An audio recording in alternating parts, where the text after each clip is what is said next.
Good evening.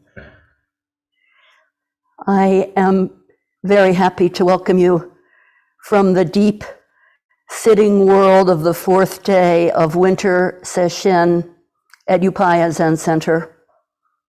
A day of fresh snow, the shadow of the heron moving across the world, and the heart of deep sitting, both here in Circle of the Way Temple and in the extended community. A deep welcome to everyone. Let me begin by reading admonitions from Dogen Zenji's first writing when he came home to Japan from his journey in China. What rose up for him is a beloved text recommending zazen or meditation for everyone, written in the year 1223. Please listen, dear Sangha. The real way circulates everywhere. The essential teaching fully available. The entire mirror is free of dust. Why take steps to polish it? Nothing is separate from this very place. Why journey away? Take the backward step. Turn the light inward. Let go of all involvements. Let myriad things rest. Do not be concerned with who is wise, who is stupid. Practice wholeheartedly. This is the true endeavor of the way. Just do zazen innocently. This is original, sincere zazen. When you stop searching for phrases and chasing after words, the Dharma of thusness is intimately conveyed by Buddha ancestors. Sit immersed in steadfastness, wholeheartedly. Give yourself fully to the way. Practice thusness continuously, and you will be thus.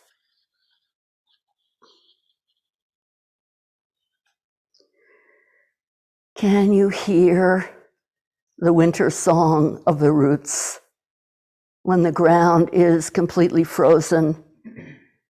Swept clean, beautiful Zen sweepers today, sweeping the mind, sweeping the paths, sweeping the snow. Can we hear the song of the roots coming up from the frozen ground? That and the depth-seeking charge of practice.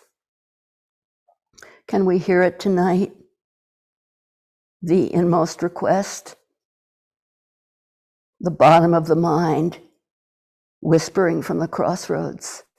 Can we tonight, in our depth of sitting, welcome our root inmost request and honor our root teachers?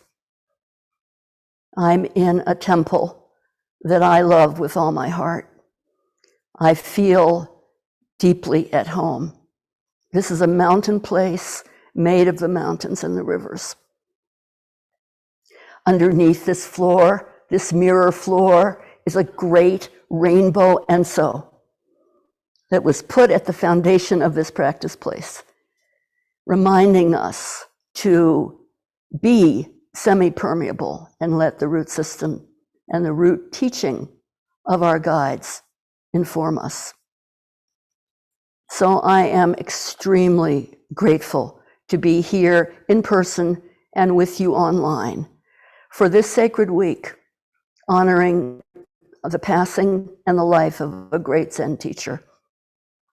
Thich Nhat Hanh passed peacefully at age 95, quietly into the midnight hour on the 22nd of this month, a few days ago. Peacefully surrounded by his community for 80 years of practicing as a monk. He died in his home temple in Hue.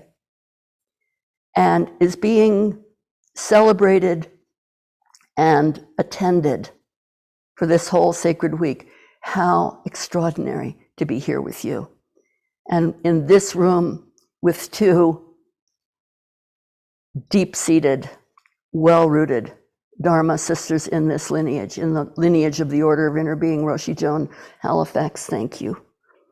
And a new friend, Valerie Brown. And then fanning out from Upaya Zen Center, all along Cerro Gordo to Chupadero and into the mountains and beyond, a worldwide floating sangha of practitioners who've been influenced by this well-rooted, fierce, engaged, scholar, monk, activist, teacher. So it is a real honor to be here tonight and to, with your permission, review a little bit about the teaching of Thich Nhat Hanh, always in connection to what we've been turning all practice period, the song, the old transmission song of the waning years of the Tang Dynasty, Dongshan, an ancestor, an important ancestor to Dogen Zenji. Recommendations for people to practice come from the relationship, the connection, the rooted, continuous practice, Dongshan to Dogen, to all of us here in this being time.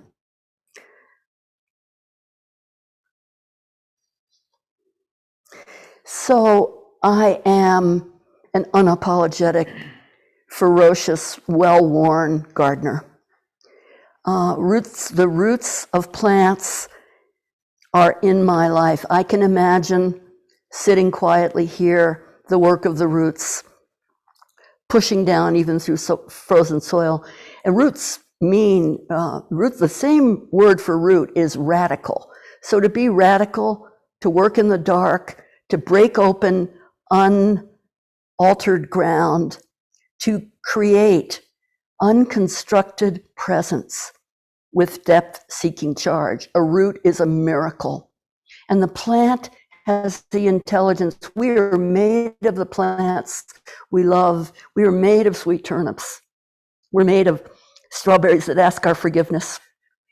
We're made of the beautiful food we've been eating all week, both here in this temple and abroad.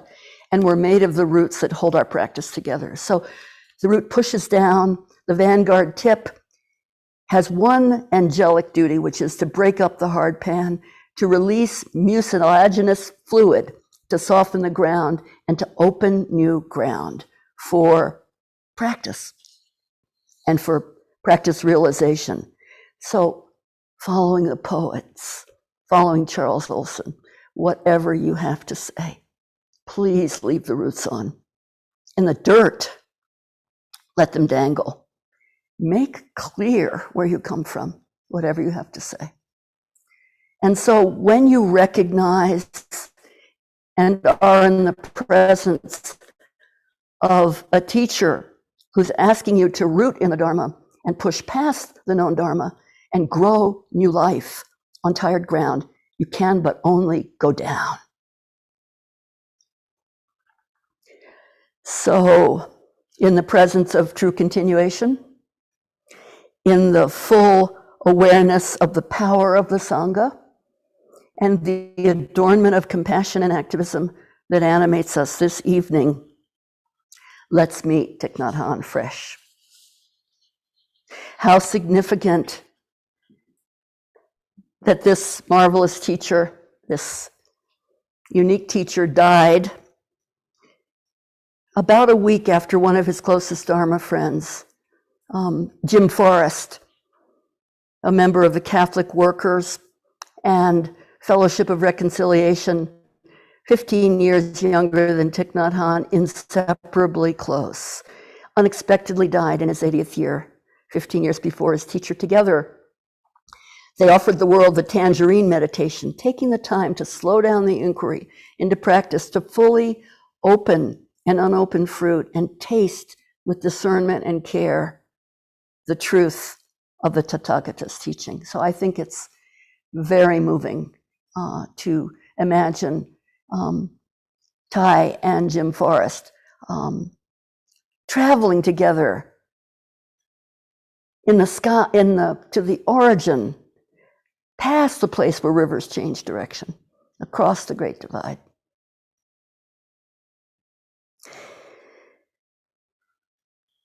Thich Nhat Hanh was born in central Vietnam in 1926 on October 11th. And many of you remember in this community, we offered a talk for Thich Nhat Hanh during the Vimalakirti Nirdesa Sutra time. I am sick because the world is sick. And yes, for the last 8 years, Thich Nhat Hanh has been continuing to teach, but not in the usual way, just through his presence. In 2014, he suffered a massive cerebral, I won't say suffer, he experienced a massive cerebral hemorrhage, which left him unable to speak. So for the last 8 years, he's been silent but communicative. So when he was 16 years old, he ordained as a monk in his home temple, Tu Hui Temple, Hue Temple in Hue City. He is of the 42nd generation, and so are we, of the Lam Thay Linchi Rinzai School of Zen. From the very beginning, his commitment was to study, to practice, to monastic life, and to turning toward the world. Meditation, he said early on, is never an escape from the world. It is the courage to look at reality with mindfulness and concentration, to awaken from the illusion of separateness. Once there's seeing, there must be acting. Otherwise, what's the use of seeing? Mindfulness practice has to be engaged.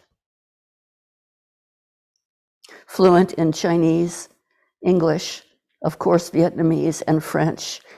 He's been teaching full on for 80 years. In the 1950s, he worked to help revive Buddhism in Vietnam, throughout Vietnam, translating. He was a major translator during the French occupation. I remember a story he told of translating into French from Vietnamese and into Vietnamese from French, and being treated as if he were not alive in the room, people talking about him both in French, and having to translate skillfully, being admonished to be sure to let the Vietnamese temples know there would be no bell ringing on the on the New Year, on the Vietnamese Chinese New Year. There would be no more ringing of the temple bells. He had to go and deliver that message. I remember him telling us about a long night on the eve of the Chinese New Year, as we're close to thinking, how can I be who I am without the bell? And in the dark, right at midnight, a monk, a secret monk, not Thich Nhat Hanh, another monk, stepped into the temple where the big bell was and began to ring it. And he said to us years ago in Plum Village, my life changed when I heard that bell. And I realized that there was a different order and a different procedure. In the 1960s, Thich Nhat Hanh traveled to the United States to implore us to ease off in our arming that was happening even then in those early years. And he taught at Princeton, Columbia, and Cornell. Roshi met him during these years in the early 60s. In 1963, he presented documents about human rights violations to the United Nations. And in 1966, returning home to Vietnam, he helped to establish Van Han University, a Buddhist university for socially engaged practitioners, named for an 11th century nonviolent monk who actually was able, through his teaching, to turn the course of war. And during that time also establishing the Youth for Social Service, the School of Youth for Social Service, to rebuild a war-devastated country, his country, violence accelerating during that time. Those of us who know and study with Thich Nhat Hanh are familiar with 4 of his primary students being assassinated on the edge of the Saigon River. He escaping very narrowly from his own room being bombed during that time. His primary student, who was in charge of youth for social service, killed by an American tank running a little too fast through the streets of Vietnam. And still, he kept going and was able in 1966 to establish the Order of Interbeing, of which some of us are members. 1,500,000 Vietnamese had died during that time. 500,000 tons of napalm had been dropped on their country, and still, consistently, 2, 3, 4 times, students of the Youth for Social Service rebuilt the villages of Vietnam, and every month they managed to hold a day of mindfulness and recite the 14 trainings of the Order of Interbeing. The Thiep Hien Order, the old name for interbeing. Thiep, to be in touch with and to continue, and Hien, to realize here and now. 6 original members, some, I think most of them alive today. There are many more members, but the original members, I know Roshi visited and met with them in 1996 in Vietnam. And the charter of the Order of Interbeing, a kind of Zen document on its own with 4 main points, wonderful for us to pay attention to in whatever way possible.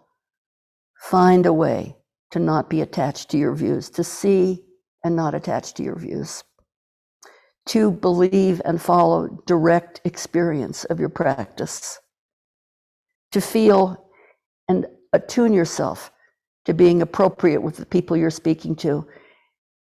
And then fourth of all, find the proper upayas that are going to help you offer teaching that will resonate, grow, and thrive and root.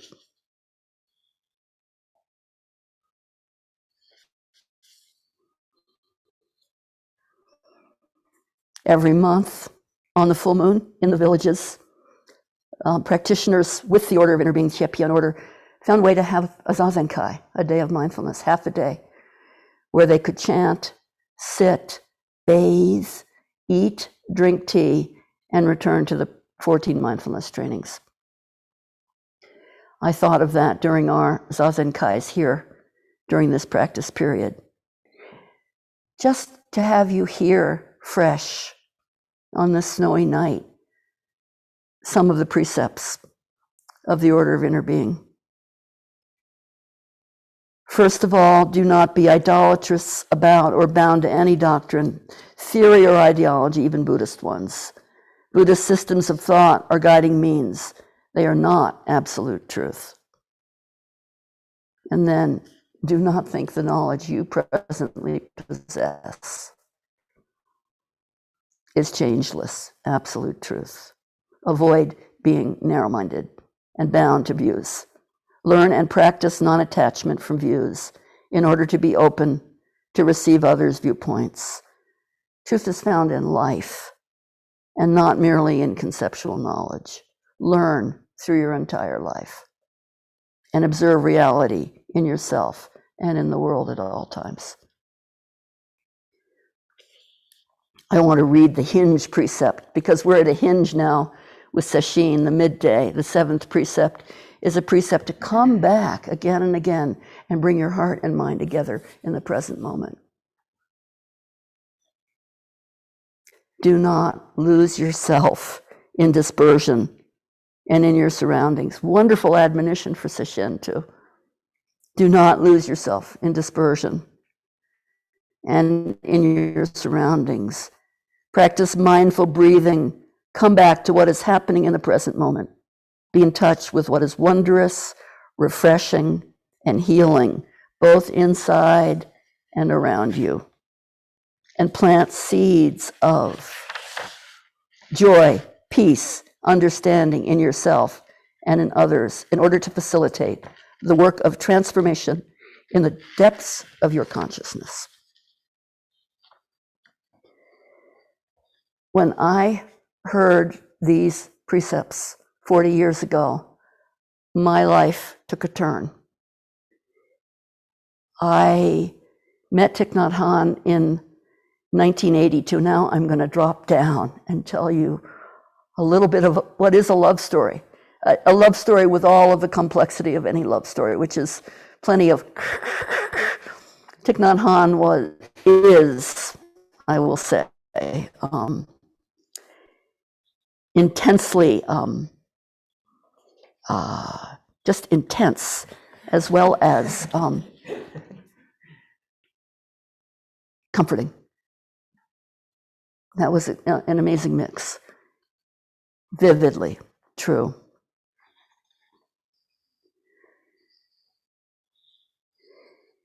I'm passing over some of the history. But when I met Thich Nhat Hanh in 1982, I was ready to meet him. In 1967, he wrote, I think, one of his most powerful books. He later disclaimed it, said it was too angry, Lotus in a Sea of Fire. I remember seeing that book on our dining room table. My father had been reading it. He made the decision on the basis of reading that book long before I knew about Thich Nhat Hanh, long before I was even practicing Zen. My father's life changed. He left his work as a publisher in New York City and entered into pretty much full-time draft counseling. I never forgot that book, even though I didn't read it. It's iconic. I can see it on the table. And my father became a very different man. He set up a peace vigil in his town, and his life took a turn. So in 1982, when my husband and I went home to New York to visit my father and to be present for one of the largest, more than 1 million people present in New York City for a peace march, I didn't know, but later learned that Thich Nhat Hanh was in that march with other friends and practitioners, and was able to, in the vital movement of the march, to actually slow the march down. He had a good contingent of people with him. This is a famous story. Jim Forrest tells it beautifully. But because I was there in New York City, on the streets, I do remember the marching, pulsing, and coming to a standstill almost. Thich Nhat Hanh entered into the march with slow, mindful steps, turning to those walking with him and said, to really make peace means being intimate and knowledgeable with what it takes to slow down. Please slow down. You move through my country so quickly. Please pay attention today to your mindful steps. And held the march back for blocks with slow, adamantine, mindful walking. Not long after, he came to Green Gulch. I met him in the field. I remember he took my arm, asked me, said, don't talk while we're walking, let's just walk. And we walked unbearably slowly toward the meditation hall. And he stopped in his way. And I told him about my father and about our family. And he listened, just stood and listened very carefully. And I looked down, and he wore these camel-colored clogs. And there was a young garter snake right underneath the raised instep of the clog, just sleeping right there. So it wasn't that long a talk, but it was long enough for the snake to really rest and for me to drop down and recognize this is a root teacher. Here is my root teacher. And I wasn't looking. Later, during that visit, he told us at Zen Center that he had a gift to give us, which was to learn walking meditation. And we walked out to the ocean and with him and walked slowly back. It took more than an hour, close to 2 hours, to do what's usually accomplished in 20 minutes and never felt. 2 hours. He came back and he said to us, "You are the grimmest students of Zen I've ever met, the grimmest, and you have the most beautiful, glorious walking meditation path. Please, for the sake of all beings, lighten up," essentially. It was an extraordinary time. And I know there was a connection. I felt that connection. I remember him walking with me not long after saying, "There's so many Zen centers. Can't we have Zen without a center? Can't we have Zen corners so we can't always be located? We find Zen that's made of non-Zen elements." Really asking. Really asking.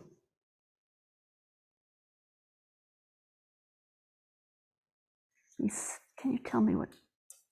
6:12. It's what? 6:12. Okay. I'm gonna drop again.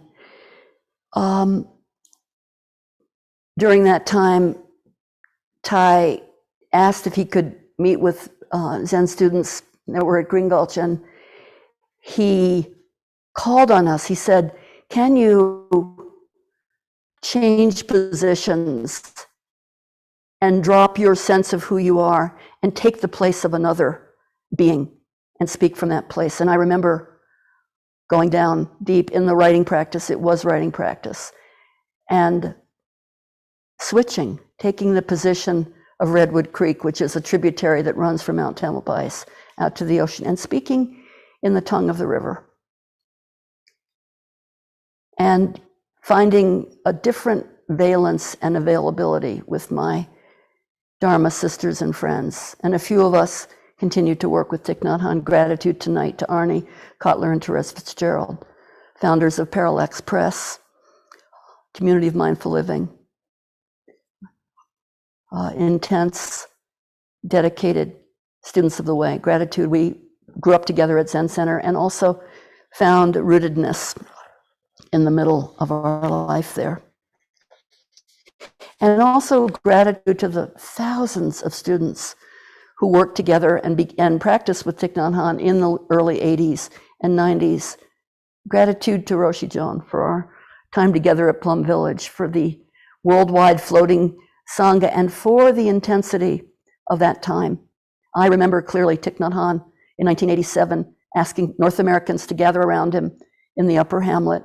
Only North Americans, both Vietnamese and a full range of Americans, and saying to us, "I want to offer a retreat for veterans of the war in Vietnam." And I remember a Vietnamese woman from Los Angeles on her knees crawled across the circle and put her head in his lap and begged him not to do this. "It's too dangerous." She said, you don't know what you're talking about." But in the late 1980s, Veterans Retreat, bringing together veterans of the war in Vietnam, combat soldiers, to meet for 5 days at the Omega Institute. Out of that time of deep listening and paying attention to each other, the Veterans Writing Group arose, working with Maxine Hung Kingston, Therese, and others for decades. It continues to this day, writing down the truth of war and meeting with a Vietnamese monk and his Sangha. An extraordinary experience, the Vets Retreat at Omega, September 19th, 1993. A member of the Zen Peacemaker Order was present there as a combat vet, Anshin Claude Thomas. And then peace retreats. The hardest retreat, he said, is with the peacemakers. They're the least peaceful people I've ever met, but let's go. And then retreats for environmentalists, more than 1,000. I wanted to say in 1970, Thich Nhat Hanh and Sister Chan Kham were involved in what is known as the Menton message. The analog, the first environmentalist retreat was convened in France with the leadership of the Dai Dong environmental group founded by Thich Nhat Hanh and other members, bringing together scientists, 2,200 scientists from 23 countries to look. Dai Dong means a world of great togetherness, to really look deeply to our 3.5 billion neighbors on planet Earth, now double that number. Among them, 4 Nobel Peace Laureates, Sir Julian Huxley, Thor Heyerdahl, Paul Ehrlich, Margaret Mead, Enrique Beltram, Mohammed Zokai Baharat. Determining, bringing together science and religion. And it was the analog, the beginning of the Stockholm Conference, the Kyoto Accords, the first climate change meeting, calling out in oppression, painful to read, excruciatingly painful to read. I read it this afternoon and had to go outside and lean against a tree. So prescient what they were asking for in 1970. So we worked with environmentalists, peacemakers, therapists. Thich Nhat Hanh had a wonderful idea that once you finished your course of therapy, you should become friends with your therapist and go and have tea together. People were moaning and no, but he just kept pushing us in his way. Zentatsu Baker Roshi said he's a cross between a cloud and a tractor moving through our life. And then years of practicing with children. On and on. You can read about the history of Thich Nhat Hanh. You can read about the history of the Order of Interbeing. You can read about all the retreats. You can read in the Upaya newsletters. It's been beautifully chronicled these years. But what we can't convey to each other is the intimacy, the space, and the reflection and connectedness of embodied Zen practice. That in a time when we are grieving the loss worldwide of some 5.5 million, more than 5.5 million people from COVID. In this country alone, 875,000 dead, and unable to really grieve, then we build the muscle and the commitment to keep going under all circumstances. And that maybe we don't read about, but we feel, especially during this week, the deep fortune of being able to practice and meet each other and be here in this ango, in this peaceful dwelling during this time. Please, Thich Nhat Hanh said, please do not build a stupa for me. Please don't put my ashes in a vase or lock me up inside an urn and limit who I am. If you want and must build a stupa for me, please put a sign on the stupa that says, I'm not here. And another one that says, I'm not out there either. And a third sign that says, if I'm anywhere, this is so important. If I'm anywhere, I'm in your mindful breathing. I'm in your peaceful steps. Let me be there. This body is not me, as Kozan reminded us yesterday. I'm not limited by this body. Life without boundaries. Let's meet today, meet again tomorrow, meet at the source every moment.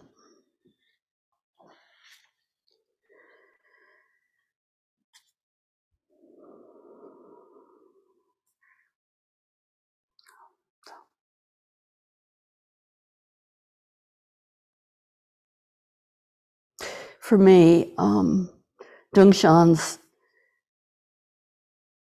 Song of the Jewel Mirror, Samadhi, the Dharma of Thusness, is utterly connected to our life and practice in these times. Please, dear Sangha, on this fourth day, let's remember in every way that we can the song of thusness. And let's dedicate ourselves to, first of all, settling on our posture, finding our true presence and gathering intention every time we sit down. This is not a joke. Every time, fresh life, never seen before, intimate, dangerous, comforting, challenging. Sit down, honor your commitment, and gather your heart and mind together in the present moment. And cultivate in the way that a good gardener cultivates any soil, gritty to the bottom. Cultivate an unselfish intention. And recall your deepest intention. And then join your breath. Follow your breath. Let your breath lead you down to the bottom of your roots. Stabilize. Cultivate attentional balance. And notice, as you do, the rising and falling of phenomenon.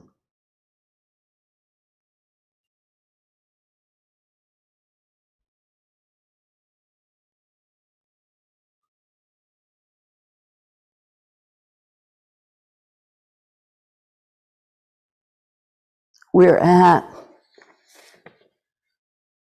a true inflection point now in our culture, where engaged practice, connection with the living world, and solid, steady, dedicated sitting matters mightily. And we know this. So this is a personal evening of looking at root teachers. You can think, feel, recognize, thank your root teachers and your root traditions. We honor a practitioner of 80 years as he makes his journey. It is our joy and our training to accompany him in this vital week. And it happens to coincide with our sesshin. Peaceful abiding, gathering the heart and mind together. So let's close. Let me close with the meditation. This is a meditation that is accompanied by song and gestures, and none of that's going to happen tonight. No, thank you. No singing, no gestures, no tune. We know the lyric, but the melody has to come from you fresh. Otherwise, we routinize practice and lose its core vitality. So imagine the images that we worked on. I remember my daughter, who's a beautiful young woman now, was a baby, and waltzing in Sister Chang Kam's arms as we worked with this meditation. It's really simple. It calls up the presence of a flower. I think of Thich Nhat Hanh as a young man in the early 1980s when Plum Village was founded, walking in the fields holding a sunflower. 5 flavored herb, prime number, more than 5, close to 30 interlocking spirals in the face of a sunflower. And he used to love to rub out all the flower parts and make smiling or winking faces on the sunflowers. So I think of a sunflower. And then, importantly, he calls up the stone earth, the solid earth, and water reflecting, and reminds us to wake up, practice interbeing, continue, stay in touch,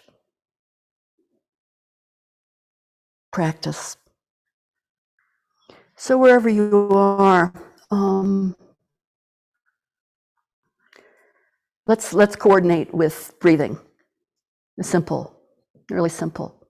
For our extended community, breathing in I'll just raise my hand and then breathing out, just. Okay, so let's begin.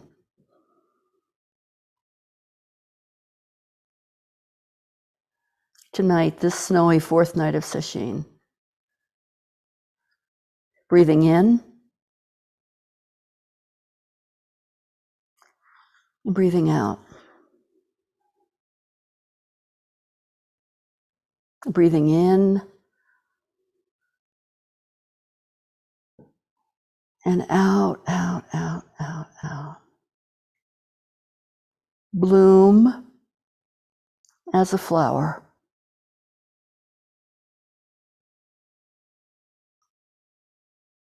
Fresh as dew, or fresh as snow. Solid as a mountain. Firm as the earth.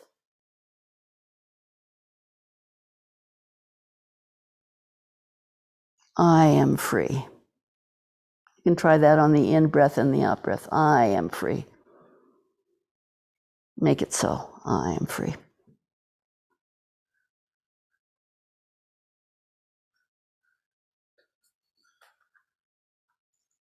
Starting again, fresh, new. Breathing in, all the way in. And breathing out. Breathing in and out. I am water reflecting.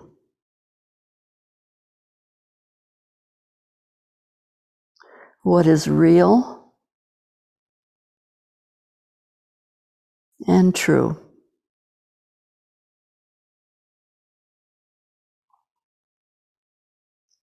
Tonight, on this fourth night of Sesshin, I feel there is space.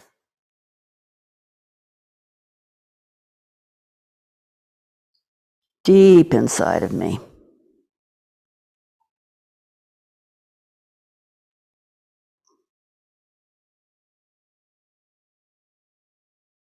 And I am free.